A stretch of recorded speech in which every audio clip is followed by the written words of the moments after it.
Is it possible that I have been here before, that you have too? Are we meeting one another with a different face, a different costume, in a different place? Your past lives are showing up in your life today. Beneath our skins, is there an entire history of many lifetimes, moments, places, memories between us that are resurfacing in a new way for a greater and higher good? We're not what we see. We're not what we think. We're not even what we're experiencing.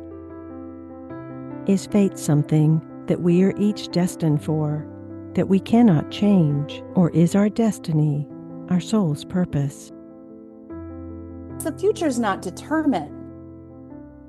And are we given everything in this lifetime and all those before it to reach that point?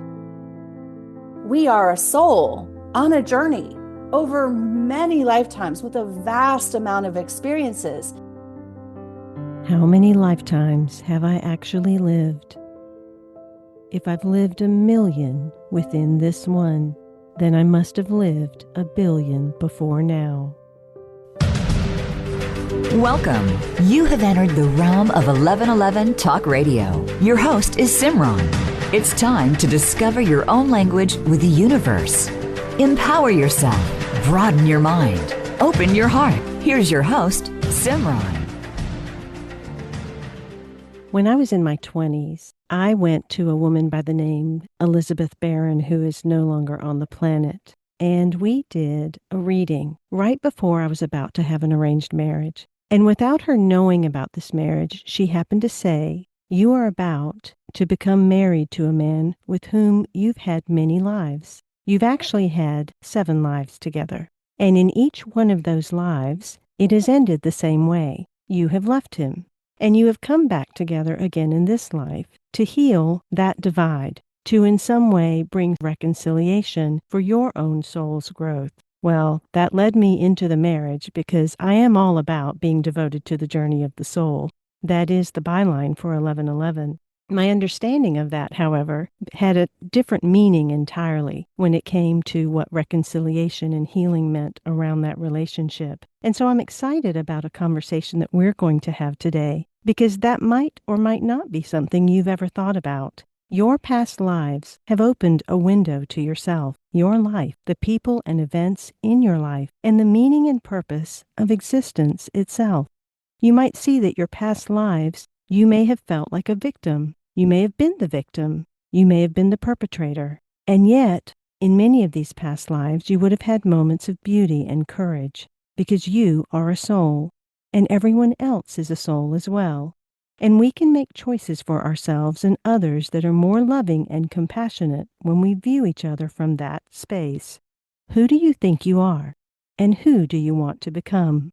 My guest today is Michelle Brock. She's an author and a spiritual life coach who specializes in past life regression. She's also an intuitive counselor, a psychic medium, a master hypnotist, and has studied spirituality, shamanism, meditation, divination, astrology, energy medicine from many different world traditions. And that little segment about opening yourself to the window of your past lives and how and who you might have been throughout all of those come from her book, Who Do You Think You Are? An interactive journey through your past lives and into your best future. Welcome, Michelle, to 1111 Talk Radio. Thank you so much for having me. I'm excited to be here.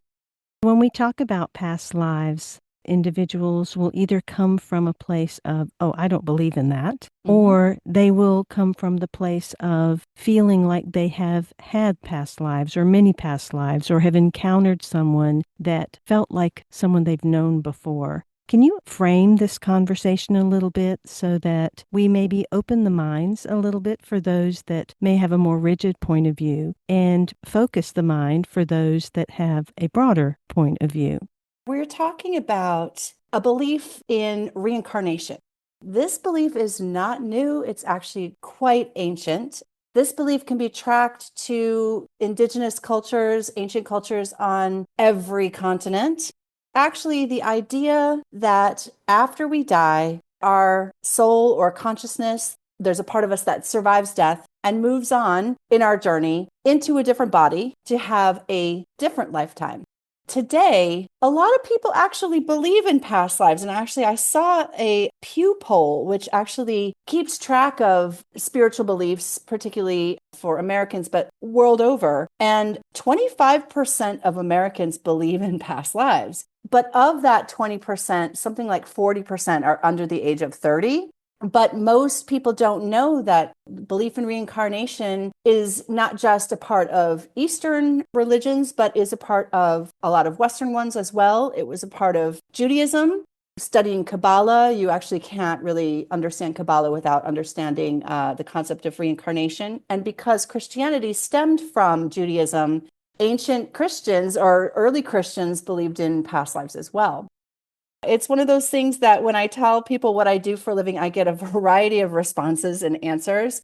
Most people are curious or surprised, but a lot of people, when you ask them if they've thought about past lives before or they have a sense of who they might have been before in a past life, most people have an answer for you. A lot of my work has to do with signs, symbols, and synchronicities. And right before we got on the show, I had a friend that popped a text to me, and it happened to be a song. And it was Tina Marie's song, Deja Vu. I've been here before. So I thought that was Oh, so wow. great. What a I love sign it. and symbol to open up this Totally. particular conversation.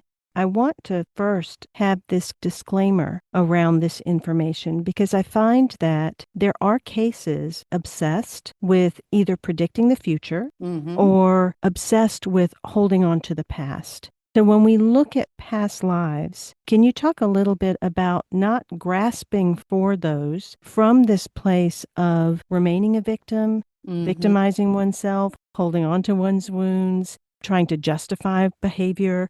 Clean that part of past life regression or past life focus up.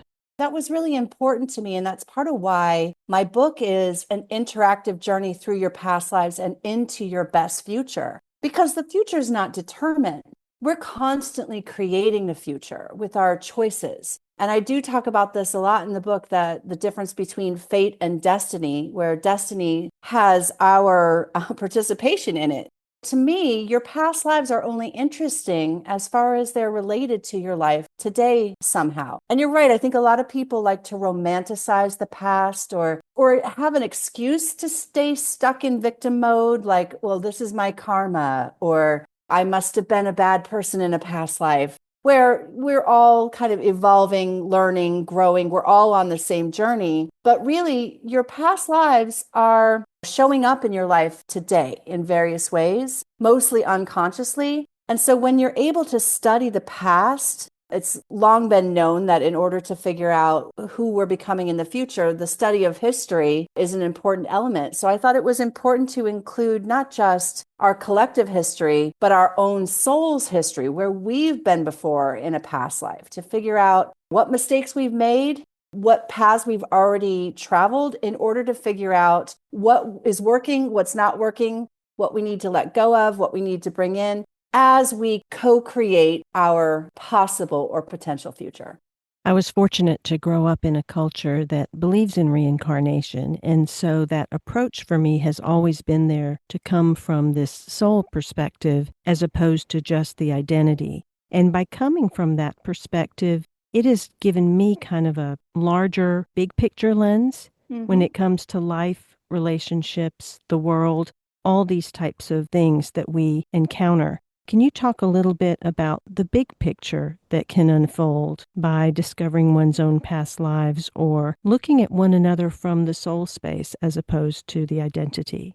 Yeah, absolutely. And, I come from the opposite place. I mean, I grew up in a household and a community that not only didn't believe in past lives, I didn't even hear anything about it. I didn't even know what it was until I took an Eastern philosophy class in college. And for me, it was like, wow, this is such a credible concept, but I never personalized it until I had my own experience.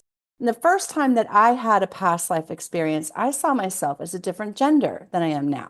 And that, to me, just shattered the mirror of my identity, where I identify strongly as being a cisgender female.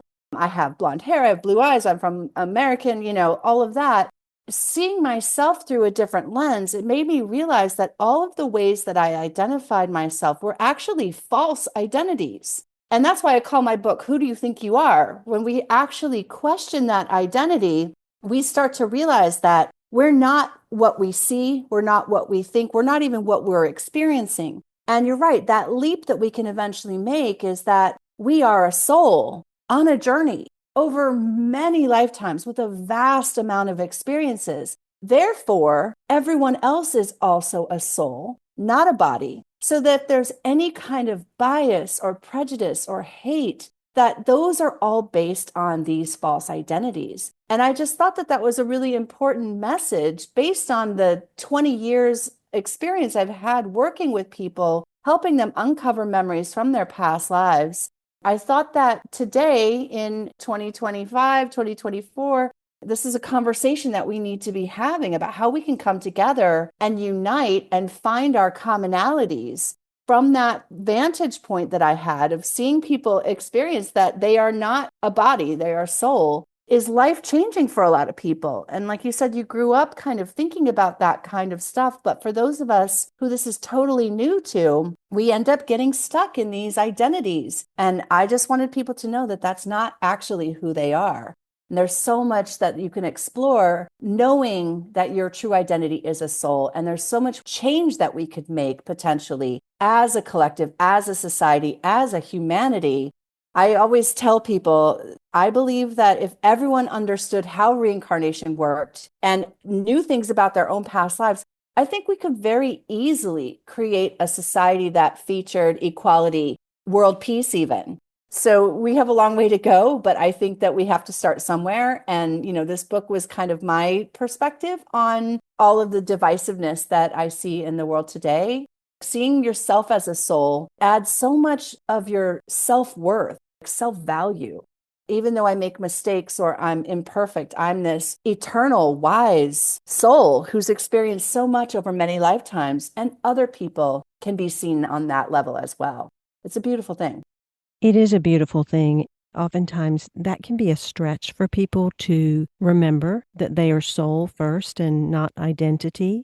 And so I love how in the book you really do break it down in a way that people can peel back those dressings or layers piece by piece, whether it's identity or heritage or culture or body or gender or all of these different types of pieces. And so you have quite a few exercises, questions, places throughout the book that allow individuals to take off those layers from time to time to begin to see the bigger self beyond the identity self, which is really quite limited and small when you compare that to the soul and the many, many lifetimes that we carry.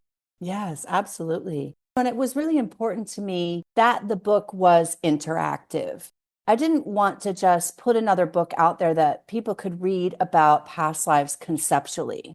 I really wanted people to have an opportunity to explore their own past life memories or give people ways to connect with themselves on a soul level through their past lives through the book. So I'm glad that you noticed that and appreciated it, because it was really important to me to have it be an experience and not just something that you read about. And I do think that ultimately we have one full purpose, which is self-love. I think that that self-love eventually gets us to the larger self that we are. And that second purpose that we all have is compassion. Removing these layers of the many facets of identity, you touched on that this then supports our collective experience. And right now, if we look at the world, we see a lot of divisiveness in a lot of different ways. That does create more of the separation and the hate and the you and me, rather than truly stepping into that place of compassion and the embrace of we are co-creating a contract right now, and how can I use this moment to empower us as opposed to continually divide us. Talk a little bit about the empowerment aspect of one's past lives and all the different players that they have been throughout history. Yeah, it is incredibly empowering because it allows you to gain perspective. They say that like hindsight is 2020. There's clarity when you kind of can look back to the past. But when you can extend your sense of self to include, many, many lifetimes in different forms, in different places on the planet, and actually feel connected to history in a personal way, I think that that makes that study of history come alive. And it's about studying cycles, that we see that there have been cycles where there have been more divisiveness, and then we destroy each other and then try to find a way to come back together and repair and heal and find ways to connect with each other through compassion. When you can look at that bigger picture, you can see that although we have a long way to go, we have come very far. And so I think that that's important, particularly for people who are in the activist space, who are trying to spread compassion out there doing healing work. It can be overwhelming. There's so much to do and so much change, and the change is happening so rapidly. So if you look back at, what we were grappling with 2000 years ago, they're totally different themes, right? But yet similar in the process as we learn to respect each other, accept each other, come together with compassion, and discover our commonalities rather than our differences. And to me, that was the most important message of the book, is that we all have our struggles. We all have our differences, yes, in this life. But when you have that bird's eye view, you actually can discover all of our commonalities, the things that are spiritual experiences that are inherently human. And I believe that's the key for ending conflicts or divide with people, and maybe what we need to step into moving forward as a society. And again, this is just my point of view. There are many paths to one truth. I actually found discovering my own past lives as a really, really powerful way to self-compassion, self-love, and then turning that compassion and self-love outward to include all beings everywhere on the planet. Michelle, can you give us an example of how you utilized past lives for your own self-love and self-compassion, and then how that might have shifted something outside of you? When I first got into this, I was actually doing past life regression work several times a week. It was like the best armchair adventure there was. Who was I now? Where am I going to go? And things kind of started to tumble out really, really quickly. But I remember there was one past life I had where must have been the Stone Age, because I lived in a cave. I looked like I was even maybe definitely human, but it was like caveman kind of times. And I had this wife and I had a baby. I had this intense love for my wife and intense love for this baby. And I was a man. Obviously, I was trying to protect my family. And a stranger happened upon us in the cave. And I killed the stranger because I was afraid of that person threatening. From the perspective of being me, and this was 20 years ago, but well, why did I do that? He probably was just hungry. Why couldn't I just share my food with him? I would have had a friend. I would have had an ally. Like, why did I automatically, mistrust him? That layer of compassion was from my present self. But of course, I'm like judging myself for mistakes I made in the Stone Age. But I was able to kind of see places in my life where I wasn't as trusting and I wasn't as open, and have compassion for myself for the journey as a student of the school of life. So like looking back at like myself in kindergarten, okay, well, maybe I'm in middle school or in high school now, but I still have college and grad school before we to like have mastered everything here on planet Earth. And again, it's just that perspective. Looking back at the past, I was like, of course, like in that time period, that was an instinctual thing. Like, I'm protecting my family, right? And we've evolved past that. But there have been so many instances where I actually will feel stuck, or I'll be hard on myself, or I'll think, why can't I get past this difficult relationship? I know this person's wrong for me, but I'm obsessed with them. That past life insight is more information that you need to know. You actually understand that a lot of the past life stuff is happening unconsciously. And again, it just allows you to have compassion for your own journey. Actually see that there's this magical unfolding that's happening as we learn, as we grow. None of us are perfect. None of us will be perfect in this life. A lot of people ask me what I think about some of these concepts that you no longer have to reincarnate, that you get to be done. I don't know if that's true. I don't think it is, because my study is of cycles. And to me, cycles are endless. They're always continuing. So maybe Earth is a specific school, but there are other places we can reincarnate too. There are how many planets in the galaxy or in the universe? Michelle has a 5-day intensive workshop at Esalen Institute, Big Sur, California, May 26th through 30th. Michelle-Brock.com. Your past lives have opened a window to yourself, your life, the people and events in your life, and the meaning and purpose of existence itself.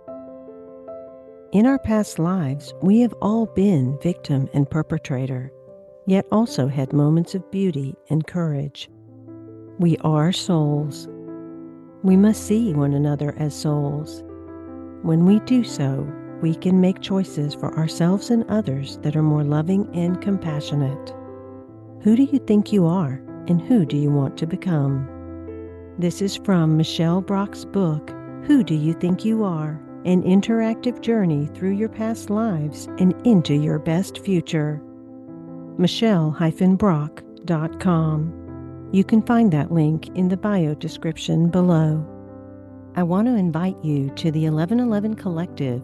You can go to 1111mag.com and register there to be informed about all the shows, the new 1111 magazine issues, and to keep in touch with everything that's happening for your own personal growth and evolution. You are not on a journey, you are the journey. We'll be right back after these messages.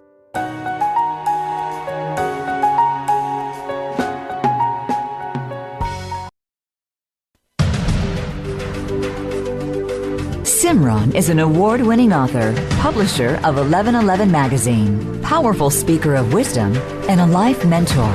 Find out more at IamSimran.com. Now, back to 1111 Talk Radio.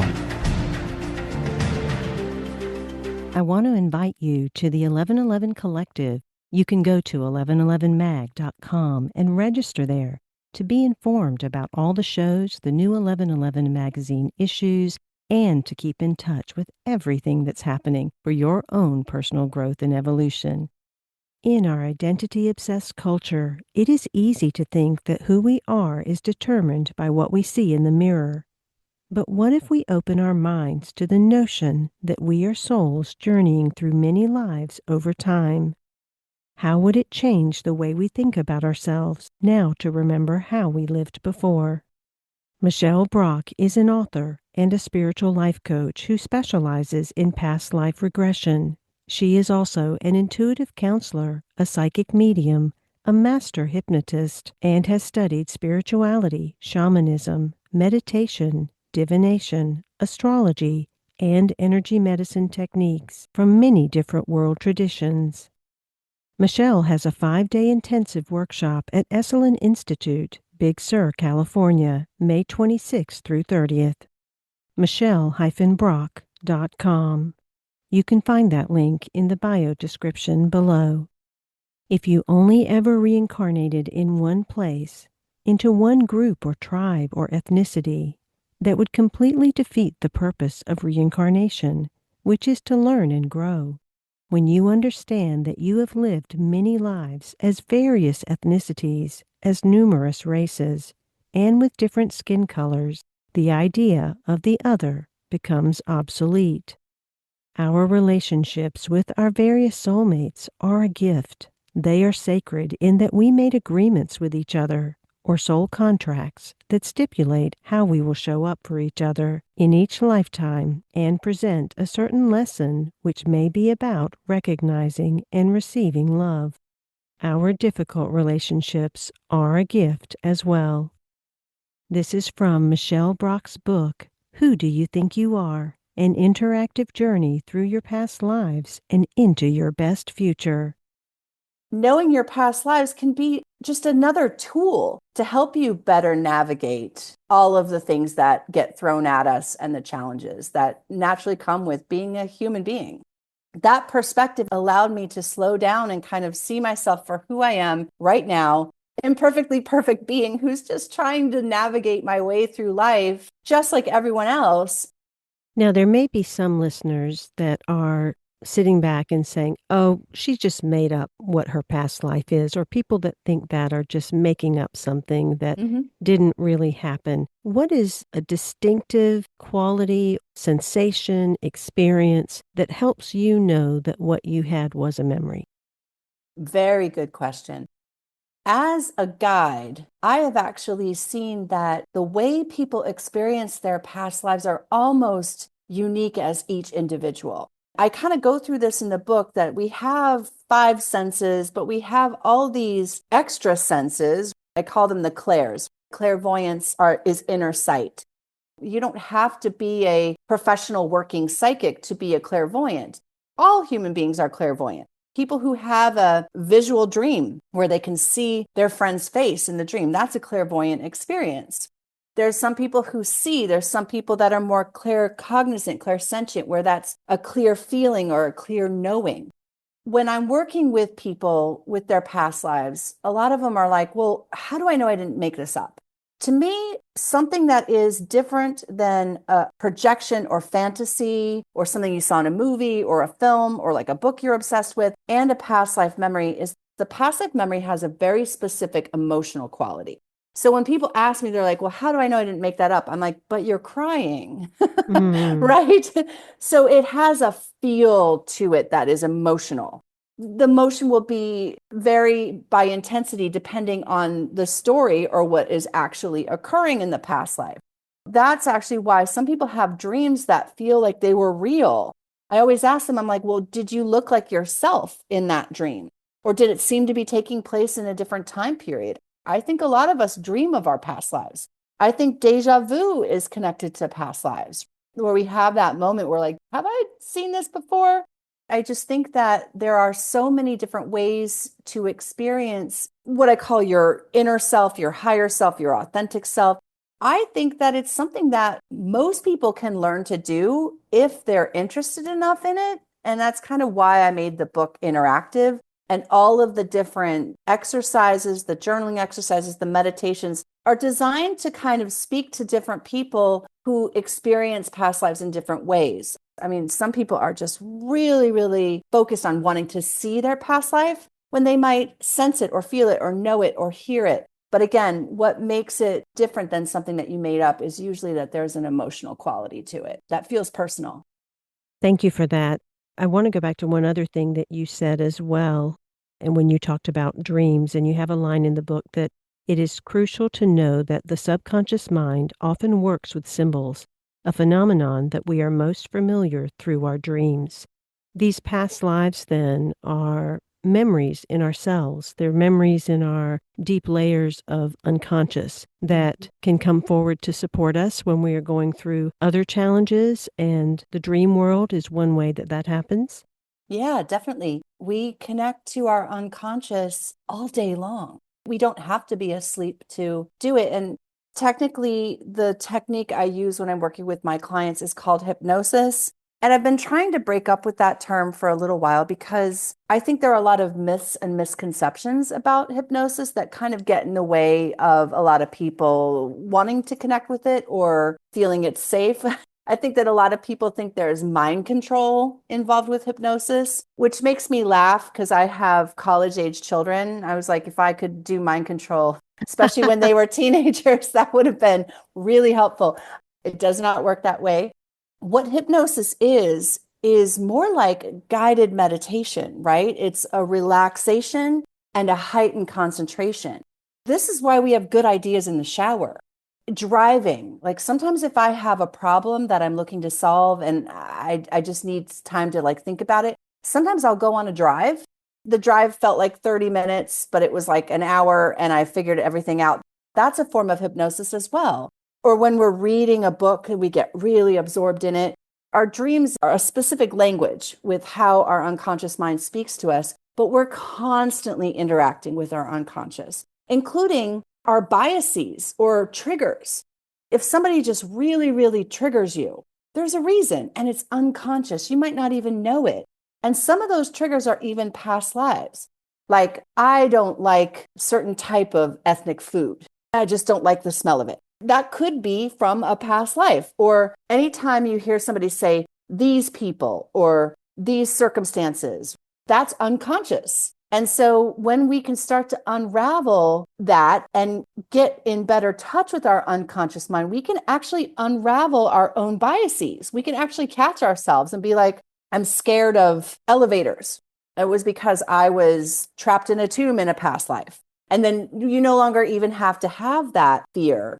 I do work with a lot of people that have phobias, which are super interesting because they're fears that are very significant, but you can't attach them to a memory or some triggering event that happened, at least in this life. So a lot of those things happen from past lives. Dreams are just one way. When I ask most people who they think they were in a past life, they'll make like a joking answer. Oh, I think I was in ancient Greece, or I was probably a samurai in Japan. They're usually right, actually. I think that most of us unconsciously know more than we think we do about who we are, or different time periods you're drawn to. People that are like, oh, I love books set in the Victorian era. That's a past life clue. That's what I call them. Or if you collect little tchotchkes from like certain places you travel in the world, or even places you like to be or are comfortable in, you hear people say, I walked around Paris and I felt like I knew my way around instinctively. We talk about this, we hear this all the time. And again, in this culture, I just don't think that we recognize the possibility that all of this stuff could be coming from past lives in the way that they do in other cultures. When I was younger, many decades ago, one of the first impactful books that I came across was Many Lives, Many Masters by Dr. Weiss. And within that book, there was a woman who had many phobias, and it was an accidental fall into past life regression that allowed them to uncover the past lives, but also to release the phobia. So that is something that can actually work. And you have stories within the book that share different things. One of the passages says, I once worked with a woman who saw that her 6-year-old son had been her husband, and her husband had been her brother. She laughed and said that her husband displayed protective instincts toward her and was in tune with her emotional needs, and her husband was her best friend and favorite drinking buddy. It was clear that there was residue of their old dynamics, and this had carried over. And that's often the case. We tend to travel with the same souls repeatedly in different costumes for the purposes of staying together as soul family and also working through some of the lessons that we're here to learn. Yeah, absolutely. Soulmates are real. And I know this is like such a romantic concept, the idea that we're going to meet somebody we knew before in a past life and reunite with them. And I think that we're often really focused on the idea that our soulmates are only romantic. They're not. There are kids, there are friends, there are lovers, there are ex-lovers, there are grandparents. And we kind of have this like soul family that we travel with and cross paths with over many lifetimes, again and again and again. And it's interesting that you brought up Many Lives, Many Masters. Brian Weiss is a very important person to me. I'm actually a student of his. There are many students of his, and we've probably all been students of his in a past life as well. He's a wonderful teacher, just a really, really kind, brilliant, wonderful man who introduced this idea that, yeah, you can actually get rid of phobias. And he stumbled on this accidentally, but he was wise enough to know that it was a calling for him to explore deeply, teach this. And he's been teaching this, I think he's into his 80s now, and he is still teaching. He's just absolutely wonderful. And that book is life-changing for me as well. When we think about the people in our lives having been other people in different lives, then all of a sudden it makes me think, well, that's just another way to lighten up, which is what we're here to do anyway. Yeah. Maybe we wouldn't take things quite so seriously if we realized, oh, well, my mother was my daughter in another life. Of course, we're going to have this relationship right now. Yes, Have you definitely. seen that? And when you're working with people or for yourself, that it allows them to relax a little bit in terms of some of the constriction in relationships or even towards the world? Yeah, I love that you say relax because I agree. I think that our interpersonal relationships are probably some of the hardest parts of being human. If we could all just go meditate and live on a mountaintop somewhere, that would be a lot easier to kind of meet our spiritual goals than it is to be in these family dynamics, these family systems where we have to learn from each other, grow by way of our interpersonal relationships. So what knowing your past life story, I call it like the backstory, meaning like you were the mother in a past life and now you're the daughter. So that's why, you don't respond to my authority in a certain way. I'm using that as an example with my own daughter, who's very, very wise, but we flip-flop being mother and daughter with each other. That alone is a lesson. But because I'm aware of that dynamic, it's exactly right. Relax and let her discover what it means to be a daughter in this life in her own way. And for me to learn what it means to take the lead. It is how we learn. We teach each other. We need each other. We help each other evolve and grow. And that includes our difficult relationships. I tried to make it a point to do this in the book. Not all soulmates are good things, right? We cross paths with people we have intense karma with, that we've had painful episodes with in the past, and those painful episodes can repeat in this life.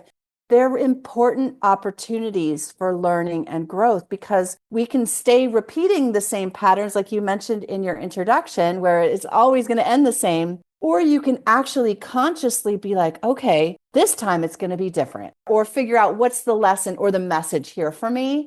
I actually find past lives to be just such a powerful tool to navigate life in general. A very, very practical way to use that tool is interpersonal relationships. I come from a culture where karma is a known concept. That moment that I realized that this arranged marriage was a continuation of many lifetimes of not getting it correct, let's say, without judgment, it really made an impact for me to say, okay, then what do I need to do in this life? It did become this empowering place of, let me do everything I can to stay. Let me do everything I can to experience what this relationship is trying to show me and grow from it. And I reached the point that for the reasons within the relationship, I knew I had to go. Yeah. And so I had the same outcome in this lifetime that I've supposedly had in previous ones where I left once again. But it felt different because this time I left feeling the relationship was complete from a healed perspective, from a neutral perspective, from seeing the loving essence and the wholeness in the other person and allowing that to be the conclusion. So often when we do come together and we want to wrap that word karma around something, it's not a punishment. It's not beating ourselves up. It's an opportunity to reconcile and to heal. How do you determine it? The way that I understand the translation of karma is that it means to bring into balance. I think people think it's like a punishment, like I did something bad in a past life, therefore I have to be married to this person again. What you're describing is exactly what karma is about. It's about bringing things into balance, feeling empowered, leaving, but feeling empowered doing it, or feeling like the reason that you met and the lesson that you were presented with was completed.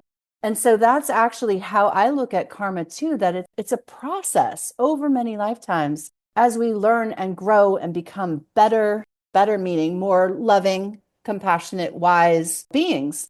Yeah, I love that. You were able to use that tool like more consciously to navigate a relationship that maybe in previous lives you had less awareness of your reason for meeting that person. And I tell this to people all the time. It is possible to be divorced from your soulmate. It is. We actually have more than one soulmate that we can be partnered with in one lifetime. And knowing when to stay and when to go is an extremely personal choice. But it comes down to learning the lessons and honoring the reason that person came into your life. And it always, to me, again, points back to the finality of it being self-love and compassion. For self and others. It's a really powerful step to take to embrace those we love in the harmonious relationships as well as those that are in the conflicting ones. Absolutely. Well said. You also talk about how we can use those identities within past lives, almost like archetypes. Like if there's a warrior sense in a lifetime, or a protector, or a mother, or any type of quality that that role in that lifetime had, then we can somehow bring that through for us in this lifetime. Speak a little more to that. And actually, I'm hard at work on my second book, which is going to go way more into depth than that. Sometimes doing past life work is about letting something go, releasing a limiting belief or trauma. But sometimes it's about bringing something in, remembering that you're already old and wise. If you could actually go and speak to yourself as an elder, a wise elder you're looking for advice from. I work with people that remember that they have skills or talents from past lives that they want to use and bring in their life today. So it's not always about letting go of the past. Sometimes it's about embracing the past and bringing the things that you've already worked hard on to be used today. And I think, again, we need as much wisdom, earned wisdom, particularly life earned wisdom, as possible to navigate the complexities of life today. As a child, I was told some stories from my parents as they moved from India to North America. One of the ones that I romanced and loved hearing about was a journey that both of my parents took to a special place that I believe were these type of palm leaf readings that they had. And it possibly was the Akashic Records that was being tapped into, but I'm not certain. When they went there, they were told specifically how many lives they had had, that my older brother had been their child in a previous lifetime and the three other children were not, and how they would live this life, but it was not their last, that they would have one more after this because of some things in this lifetime. When individuals go into looking for and discovering their past lives, some history, how do you determine as to whether they are doing it from an escapist perspective or a distraction perspective as opposed to a more fulfilling reason for their life and purpose? People's reason for doing this work is their own responsibility. There are people who are almost like a sort of like spiritual narcissism, like I need to know who I was in a past life, or want some glamorous past life to be able to tell everyone like I was this, right? I do occasionally encounter those people. Most of those people aren't drawn to work with me, though. I imagine they're probably drawn to work with other people, but they get more than they bargain for because the truth of the past life story comes out. They might have wanted to know if they were someone glamorous in a past life and they're a hardworking farmer, but yet all of the gifts that come with that, maybe they have loving family, a loving spouse, and the simplicity of that life. There's always a lesson in the past life that's applicable in a person's life today. But whether or not they apply that lesson is, I think, individual. I meet people all the time that are like, I did a past life years ago and it was really weird and I don't know what it means. And my answer is always like, well, find out what it means. Why don't you know what it means? Like, spend some time thinking about it, journal about it, reflect on it. That's part of why I wanted my book to be so interactive, because I want to invite people to take that journey.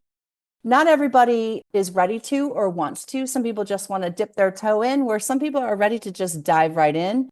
But I wanted to create a book that was something that anybody of any entry level or any point in their journey could connect with or to.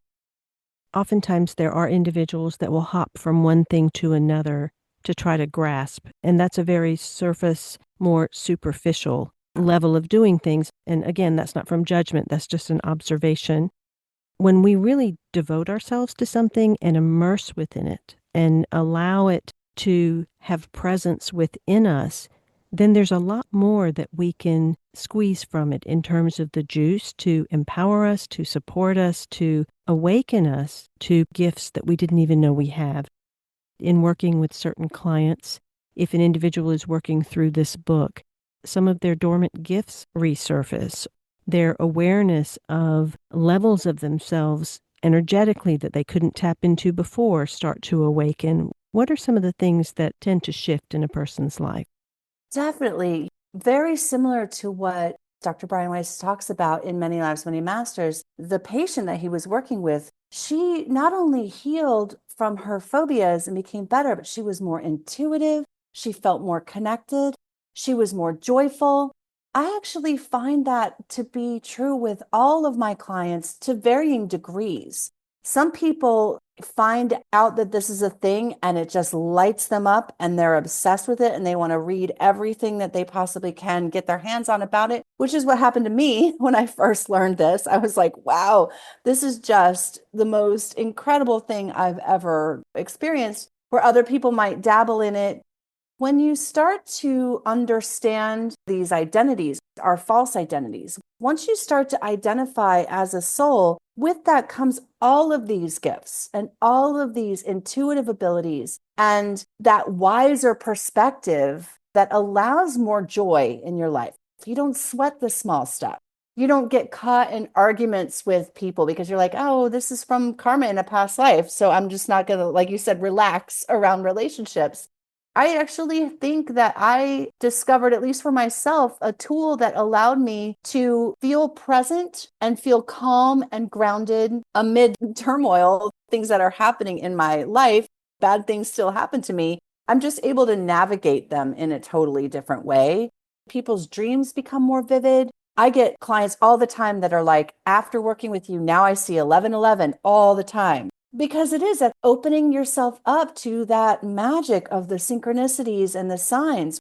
We all have that ability to connect with our own soul and all of the beauty and magic that comes with that.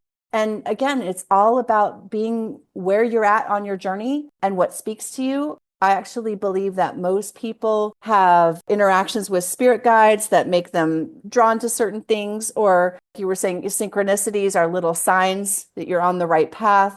We have to just follow the breadcrumbs. And it's true, past life regression is not necessarily for everyone, but there are other paths. There are many, many pathways to one truth. This just happens to be the one that I found. And it's one that I've seen my clients. I've worked with thousands of people now for like more than 20 years. It can be a life-changing experience if you allow it to be. Our past lives are not ancient, ethereal, or far away, with nothing to do with the now. Rather, they are a part of us. In fact, our past lives make up exactly who we are today.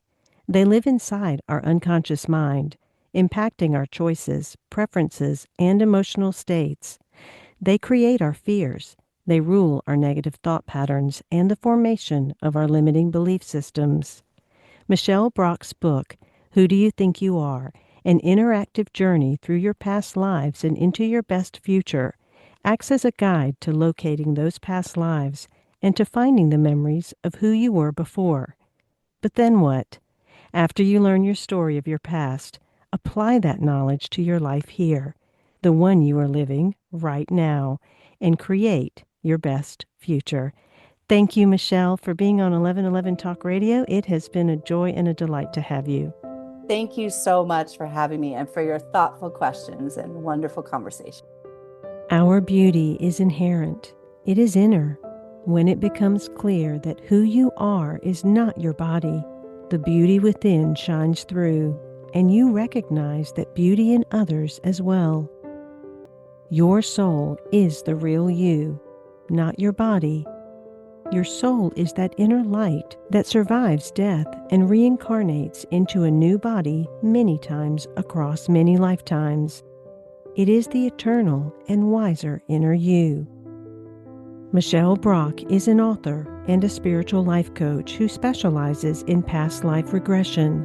She is also an intuitive counselor, a psychic medium, a master hypnotist, and has studied spirituality, shamanism, meditation, divination, astrology, and energy medicine techniques from many different world traditions. Michelle has a 5-day intensive workshop at Esalen Institute, Big Sur, California, May 26th through 30th. Michelle-Brock.com. You can find that link in the bio description below. Until we meet again, in love, of love, with love and as love, I am Simran. Be well.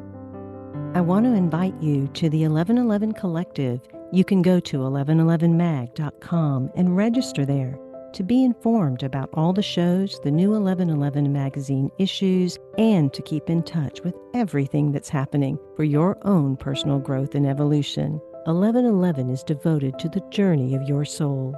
Visit 1111mag.com and join the 1111 Collective. I look forward to being in relationship with you there.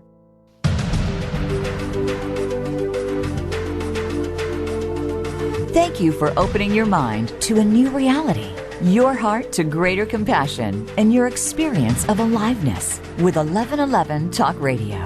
Join host Simran next Tuesday at 8 a.m. Pacific, 11 a.m. Eastern Time to step through the gateway of conscious living. You are not on the journey. You are the journey.